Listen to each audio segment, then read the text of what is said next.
పరిమితి దాటిన ఏ ఆశ అయినా చివరికి బంధనంగా మారి నీ ప్రాణాలు తీస్తుంది. ఒక నదిలో ఒక పెద్ద చేప ఉంటుంది. అది చాలా తెలివైనది. ఒకరోజు నీళ్లలో ఒక ఎర్రటి మాంసం ముక్క తేలుతూ కనిపిస్తుంది. అది చూడగానే చేపకు నోరూరుతుంది. కానీ దాని పక్కనే ఒక సన్నటి దారం కనిపిస్తుంది. ఆ చేపకు తెలుసు అది మనిషి వేసిన గాలమని.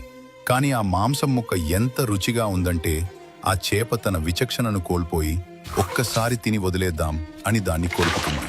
అంతే, ఆ గాలం దాని గొంతులో గుచ్చుకుంటుంది.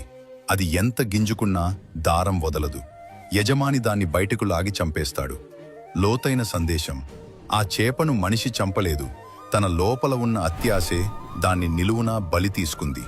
మన జీవితంలో కూడా అంతే. ఈజీగా వచ్చే డబ్బు, చిన్న చిన్న సుఖాలు ఆ మాంసం ముక్క లాంటివే. వాటి వెనుక దాగున్న గాలం నీకు కనపడదు. పరిమితి దాటిన ఏ ఆశ అయినా చివరికి బంధనంగా మారి నీ ప్రాణాలు తీస్తుంది. నీ పరిధిలో నువ్వుండు, ఆశకి బానిస కాకు.